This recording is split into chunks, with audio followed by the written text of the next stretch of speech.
Olá, mais uma vez estamos conversando aqui nesse programa, conversando com o Dr. Martins.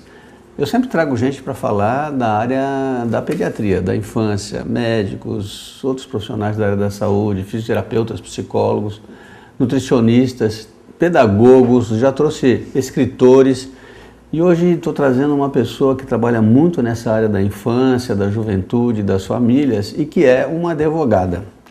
É a doutora Ana Paula Trefilho. Tudo bem, Ana? Bom dia, tudo bem, doutor? Obrigado pela sua presença aqui, Ana. Ana é uma pessoa que a gente aprendeu a respeitar pela luta dela, não só como uma pessoa conhecedora das leis, mas pelo envolvimento que ela tem com as famílias que ela defende, com as crianças que ela pretende proteger, e uma visão realmente afetiva, daquelas que eu gosto e que as pessoas sempre sabem que eu ponho sempre um tom dessa preocupação do afeto, do vínculo e do cuidado com as crianças. E uma das coisas que as famílias hoje sabem é que a justiça brasileira é lenta.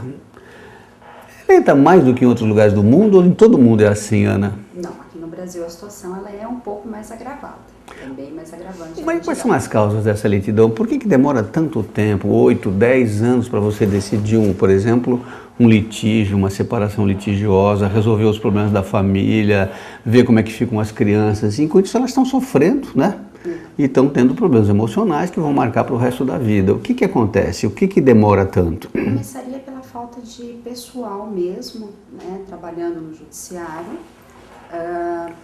Depois a gente partiria para uma parte realmente da imensidão que a gente tem de recursos que são cabíveis também no processo. E isso acaba gerando uma lentidão. Isso é uma questão do direito brasileiro, né? Recurso, né? Você vai até o Supremo, né? Exatamente. Por exemplo, numa ação em primeira instância, a gente teria para chegar até uma sentença um ano e meio, para a gente chegar em uma sentença. Em média, né? Porque umas que levam mais do que isso, né? Bem mais do que isso, em média. Subindo isso, havendo um recurso, né, a gente já jogaria para mais 2 anos e meio para mais para se julgar. Além desse ano e meio.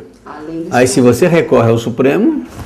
A gente pode estar falando aí de 5, 6 anos no mínimo, até você ter uma sentença final. E outra coisa que eu tenho percebido, às vezes a gente já conversou sobre isso, é que, mais ou menos parecido com a saúde pública, as situações são tão graves, tão violentas, os hospitais públicos vivem tão superlotados de casos graves, que quando vai alguém lá com um caso menos grave, ou que pareça menos grave, parece que a atenção é um pouco postergada. Isso acontece na justiça um pouco também, né? Acontece. A gente pode citar, por exemplo, os juizados especiais, né, cíveis e criminais, que foram criados para que houvesse uma rapidez maior, mas que hoje também estão lentos.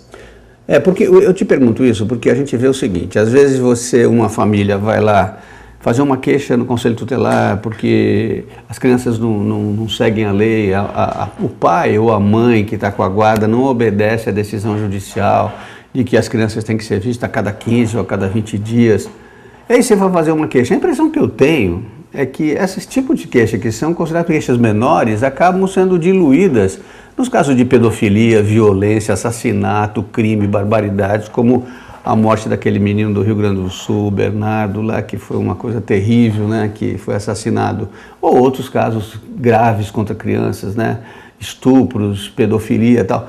E aí você vê que a grande massa dos problemas, vamos dizer assim, entre aspas, menores das relações familiares, crianças, separações, parece que ficam no segundo plano. Isso é verdade ou é impressão minha que não sou advogado? Ficam, infelizmente acabam ficando, porque são mais difíceis de serem comprovadas, são mais difíceis de serem trabalhadas, então infelizmente acabam ficando sim. O Conselho Tutelar ele tem um papel muito importante, porém ele é mais de aconselhamento, né? Ele não é decisório, né? Não é, não pode aplicar penalidades, é realmente um aconselhamento entre as famílias, né? Então ele tem um limite, ele chega até um limite. Chegou nesse limite, parte realmente para o judiciário. Ou seja, quando você fala que ele é de aconselhamento, quando alguém vai ao Conselho Tutelar fazer uma queixa, essa queixa não é encaminhada para o próprio processo, para o fórum, para o judicial. Eles conversam com as partes, tentando ver se há um acordo, é isso? Na maior parte, sim, quando são casos de menor complexidade, resolve-se ali mesmo. Agora, dependendo do tipo de denúncia, é encaminhado sim para a promotoria. Agora, uma coisa também que eu sinto como pediatra e anos de vivência nesse sentido, é que às vezes não há uma percepção adequada e profunda de uma queixa que é menosprezada ou é considerada menor e que resulta em problemas graves. Vamos pegar novamente esse caso do Rio Grande do Sul, em que esse menino pediu para ficar com a avó, não queria voltar para a família do pai porque se sentia abandonado, e ninguém falou, não, fica lá mais um pouco, tal, não se ouviu. Quando é que a criança é ouvida? Ela pode ser ouvida, por exemplo? Pode, a partir dos 12 anos de idade ela pode ser ouvida num processo, né? E ocorre da seguinte forma, não é dado às vezes o devido valor ao que a criança está dizendo, né? Eu acho que daí a gente esbarra um pouco também em capacitação, em interesse, né, de que realmente isso tem a voz, que a criança tem a voz. Porque às vezes acredita-se que está sendo uma fantasia, alguma coisa... Ou manipulada, e sempre é, infelizmente, né? Exato. Do ponto de vista psicológico, você sabe que uma criança que fica trancada em casa, estamos falando aqui agora de uma separação litigiosa com guarda e alienação parental, que a gente até vai tocar um pouco mais, e a criança pequena, nessa idade, ela acaba sendo influenciada por quem está com a criança, né? E às vezes ela vai dar um testemunho baseada na pressão que aquele pai ou aquela mãe que guarda a criança exerce sobre a cabeça dele, né? E aí a interpretação fica dúbia, né? Ele tem medo de trair quem está formando ele é enganado, ele acaba às vezes acreditando até nas próprias coisas, né? É uma questão da alienação parental. A gente vai falar de alienação parental mais para frente. Mas me diga uma coisa, o divórcio no Brasil tem quantos anos? O divórcio já é regulamentado já há bastante tempo. Tivemos uma modificação. Mas eu me lembro que antes tinha o desquite, depois veio o divórcio, 10 anos mais ou menos, é isso? Mais ou menos. Mudou alguma coisa? É vantajoso para a mulher e para o homem a existência do divórcio? As pessoas pensam nos filhos quando isso ocorre? Olha, eu sou pediatra, por isso que eu tenho que falar assim com você, viu? Houve a modificação, hoje o casamento ele se dissolve, ele é realmente posto término através do divórcio. Não existe mais a separação judicial. Então, é muito mais rápido. O que era a separação judicial? A separação judicial era pré-divórcio. Primeiro você entrava com pedido de separação na justiça, né? Para após todo o processo. Depois de a famosa separação de corpos. A conversão depois em divórcio, exatamente, um requisito de Você tinha que separar as pessoas, né, para poder depois achar que... Agora não tem mais isso não, né? Não tem mais isso. Antigamente era avaliado culpa, tinha todo um procedimento. Hoje não, é apenas divórcio. O que é a necessidade para você se separar de uma pessoa? Entrar com um pedido de divórcio, somente isso. Só isso. Só isso. Mas aí tem o consensual, quando os dois se aceitam, e tem o litigioso, quando um não aceita. Não mais. Ah, não? Não mais. Como é que é? O divórcio você entra com pedido, não tem mais requisito nenhum. Ou seja, mas entrou, está separado. Exatamente. Mas não é isso que a gente tem visto. Parece que a coisa... Não tem que assinar os dois, não tem que estar... Vão assinar. E se um não assina? Não, mas aí é compelido pelo juiz, né? Não há mais o requisito de ser aceito ou não. Não existe mais a questão de litigioso ou consensual. Não existe? Mas e a questão de bem, separação e tal? Aí já entramos numa outra parte que é a partilha. Né? Isso acaba gerando as discussões. É isso que dá o litígio, então, né? Exatamente. É na questão de partilha, guarda, pensão. Isso acaba gerando o litígio.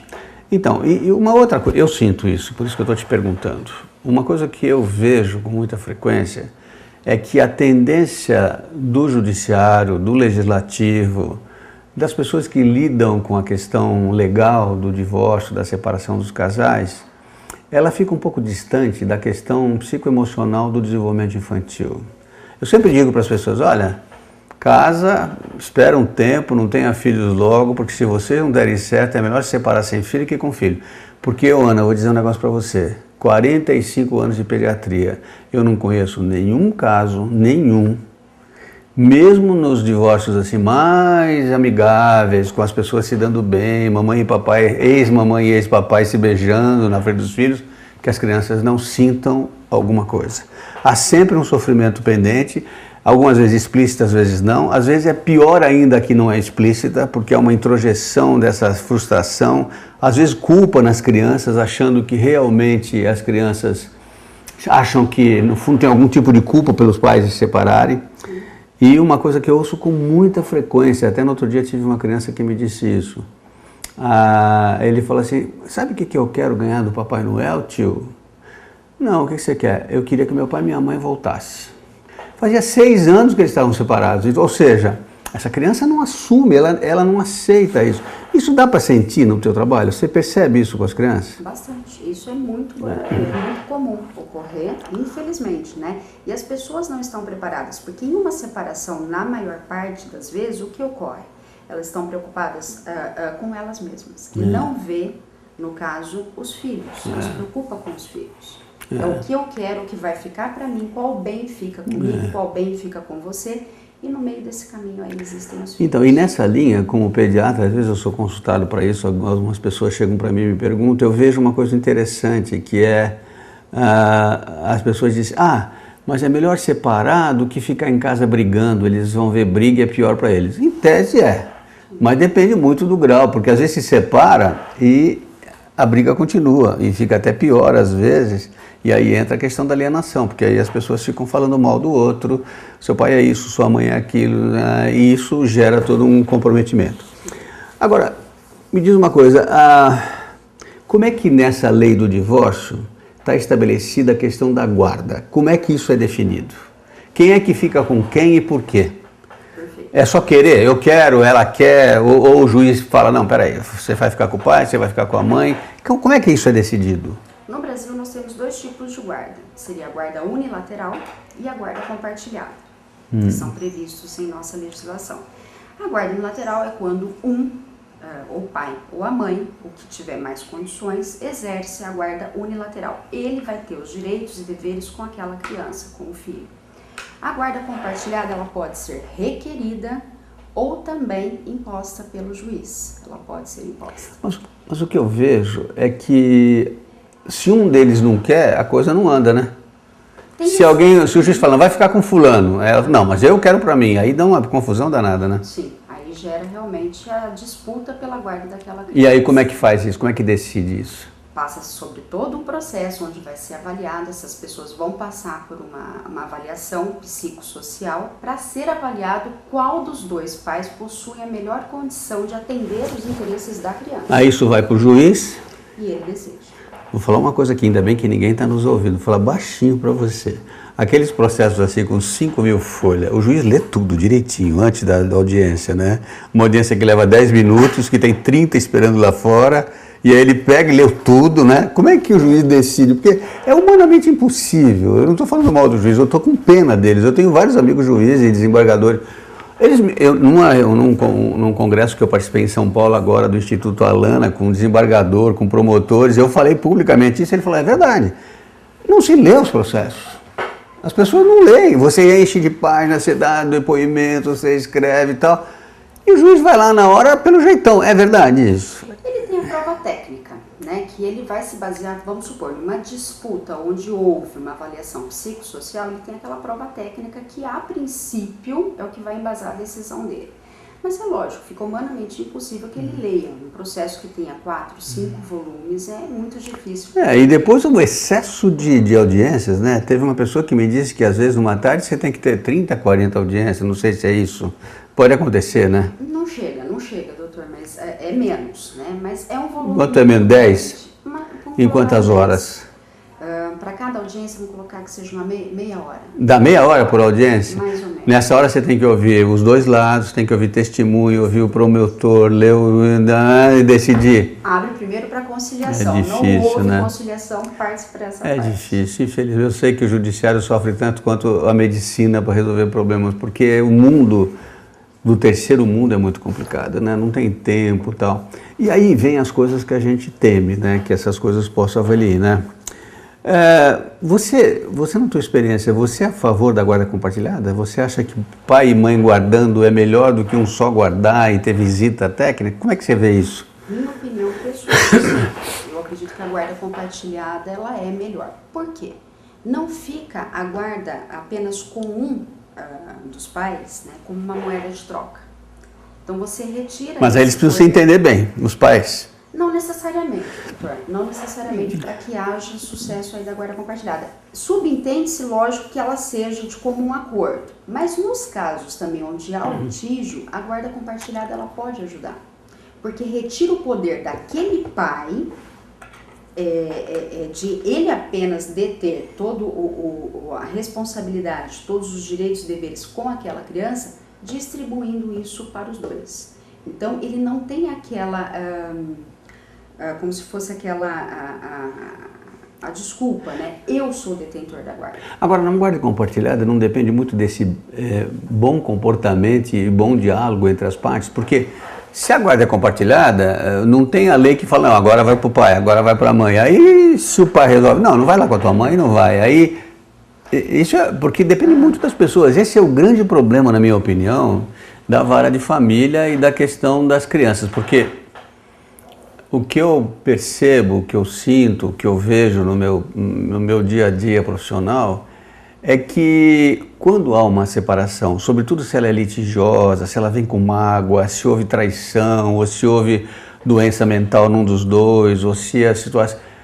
As crianças ficam no meio de um jogo muito poderoso e muito violento e às vezes inconsciente. As pessoas não se dão conta como estão usando os filhos para agredir o outro lado.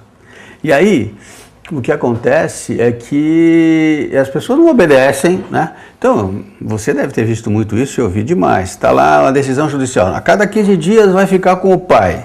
Só que ela não leva para o pai, ou vice-versa, a cada dia vai ficar com a mãe e ele não leva para a mãe. Não acontece nada. Você vai lá no conselho, chama ela aqui, olha, você precisa levar. Aí vai no juiz, o juiz fala, não, vocês se entendam, tal. Né? Infelizmente acontece isso e muito. Um juiz que eu vi essa expressão, que disse num determinado momento, olha, mas ela não leva, ou as crianças dizem que não querem ir com a mãe, ou não querem ir com o pai. Aí ele diz, bom, mas o amor não pode ser forçado, se a criança não quer, não vai. Bom, aí acabou, não tem mais decisão judicial. Exatamente. E aí você acaba ficando numa situação de perdida, né? Exatamente. Para você fazer valer um acordo que tenha sido feito, uma sentença onde o juiz estabeleceu como que se dará o regime de visitas das crianças ao genitor, é bem complicado. Agora, mas se o pai não leva a criança para a mãe, se o pai fala mal da mãe, se o pai agride essa mãe e ele fala para as crianças, não, sua mãe é isso, sua mãe é aquilo, você não vai lá com a sua mãe, vai dizer que você não quer ir. E a criança, nessa idade, ela é muito influenciável. Ela acaba acreditando naquilo que ela ouve. E às vezes ela odeia sem saber por quê. E ela vai só descobrir quando ela estiver na idade adulta. E aí fica uma situação complicadíssima. Porque uma coisa é a área do direito, que você conhece tão bem, ela concorda em entender como é que se divide as coisas. A impressão que eu tenho é que ela é muito métrica, né? Metade para você, essa casa para você, esse carro para você, esse dinheiro para você, não sei o que lá. E as crianças são tratadas como se fosse um bem também, como se fosse um pacote. Então o pacote criança vai ficar com essa pessoa, a casa com essa pessoa, o carro com essa pessoa. E as crianças não são um pacote, porque elas pensam, elas sentem, né? E a gente sabe que isso que é chamado alienação parental, quando alguém no casamento tenta mudar a cabeça da criança contra o outro genitor, né? Ou o pai ou a mãe, frequentemente a guarda fica com a mãe, até que eu entendo isso, os juízes tendem a deixar mais com a mãe, porque realmente a relação com a mãe é mais profunda, geralmente, tudo. Mas pode ser o contrário, eu tenho casos que eu vi pais que alienam as mães, né, e que criam na cabeça das crianças uma figura da mãe muito ruim, e isso marca profundamente o desenvolvimento infantil, né. Isso traz consequências gravíssimas. Sem dúvida.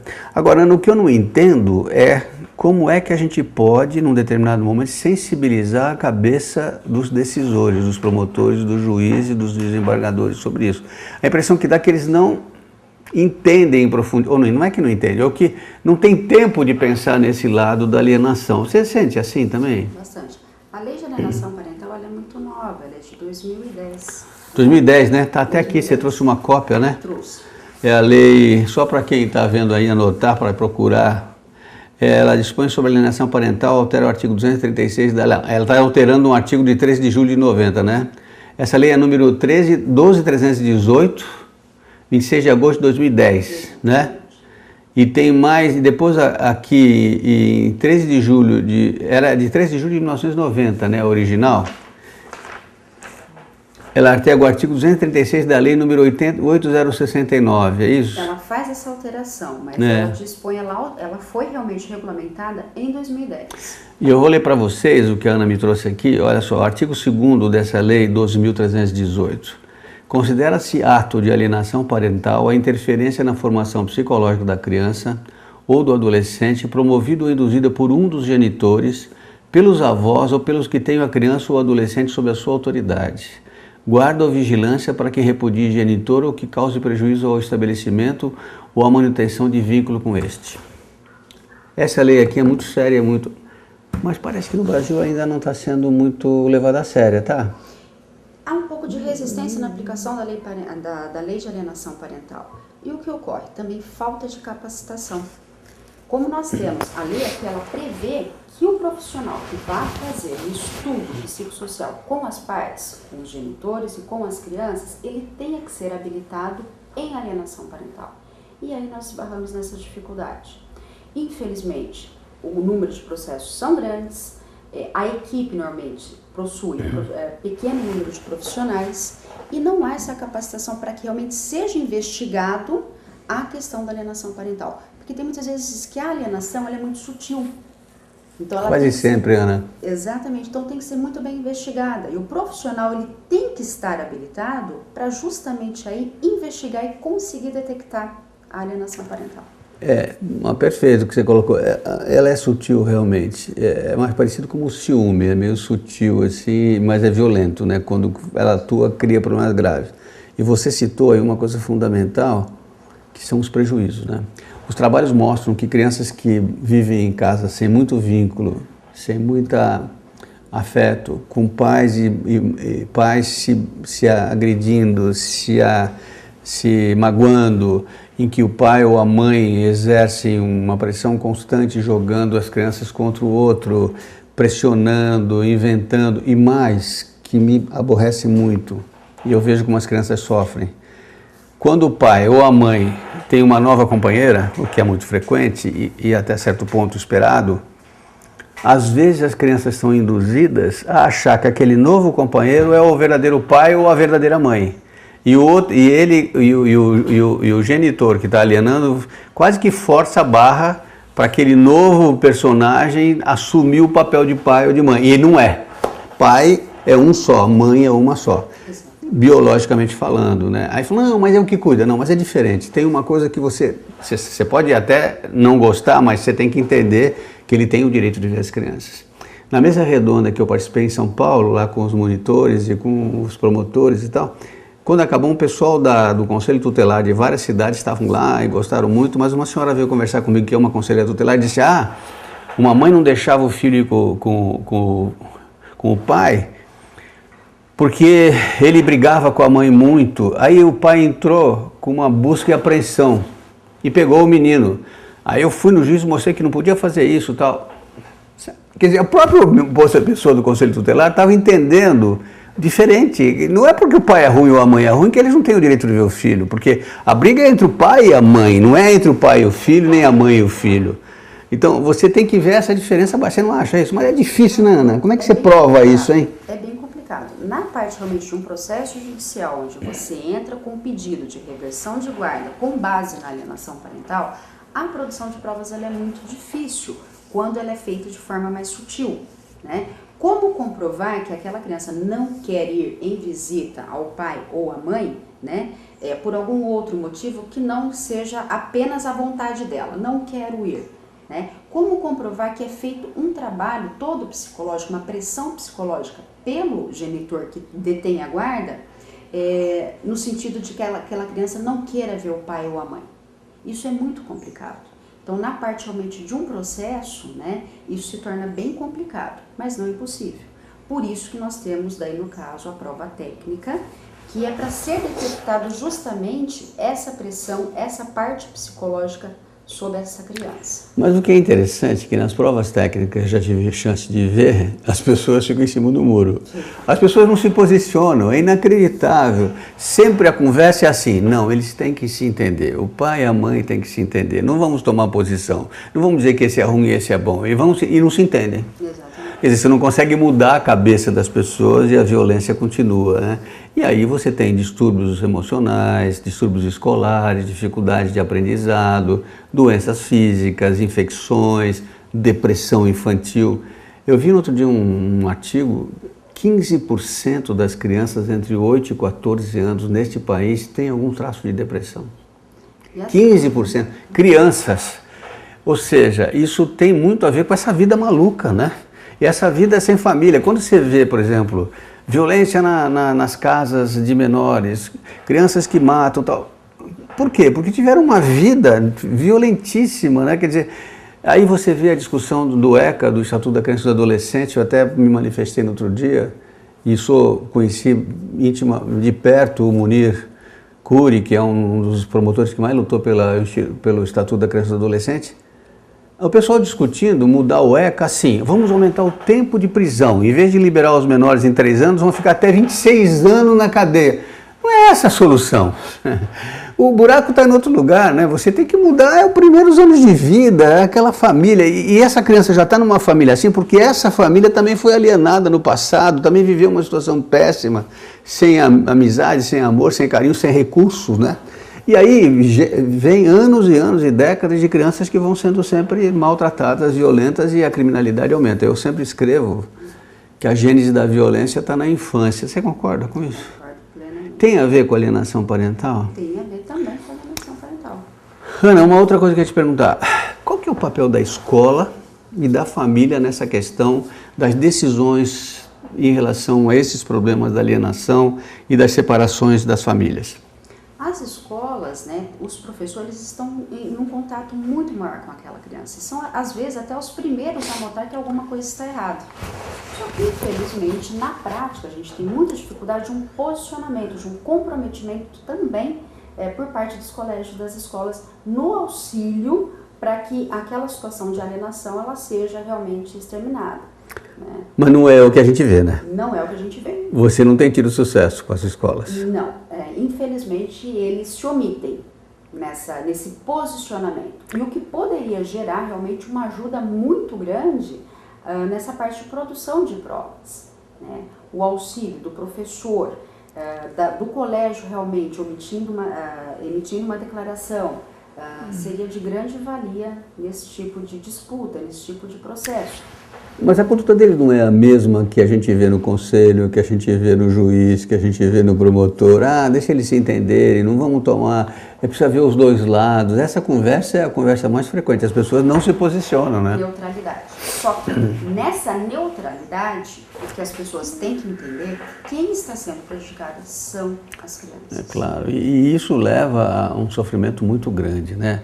A minha experiência com crianças nesse sentido são assim, traumáticas. Eu percebo crianças nitidamente infelizes e deprimidas e às vezes as pessoas não entendem, né? As pessoas não sabem por que elas são infelizes. Uma das coisas que existe uma relação muito grande é distúrbios de comportamento, hiperatividade, às vezes até alguns traços de autismo, não que o autismo seja causado por isso, mas a criança se vira muito para dentro de si própria e às vezes é um ser humano que começa a sua infância já com um problema grande. Mais alguma coisa, Ana? Você queria colocar alguma coisa que eu não te perguntei, que você acha importante? Para terminar esse papo? Acho que pegamos bem aí toda a situação. Tá bom. E você tem esperança de que mude um pouco essa situação? Tenho esperança sim. E mais do que isso, empenho para que realmente... E mudança de guarda? Você já entrou em alguma ação de mudança de guarda que deu certo? Doutor, tem os sucessos e infelizmente tem os casos onde a gente não consegue se fazer a justiça. Ocorre. Porque é difícil, né? É difícil. Porque realmente as pessoas pensam tudo isso que nós falamos, né? Exatamente. Bom, muito obrigado. Eu conversei aqui com a doutora Ana Paula Trefilho. Qual que é teu e-mail, Ana? Vamos deixar no ar aí. Pode ser? Pode. ADV. ADV de advogada, ponto. Ana Trefiglio. Trefilho, italiano. Trefilho. Trefiglio. @gmail.com. Tá bom, pode escrever para você? Quer ver? E você que viu esse programa e quiser alguma informação específica sobre essa questão da alienação parental, da vara de família, das discussões litigiosas entre pais e mães que as crianças sofrem, manda um e-mail para a Ana, tá bom?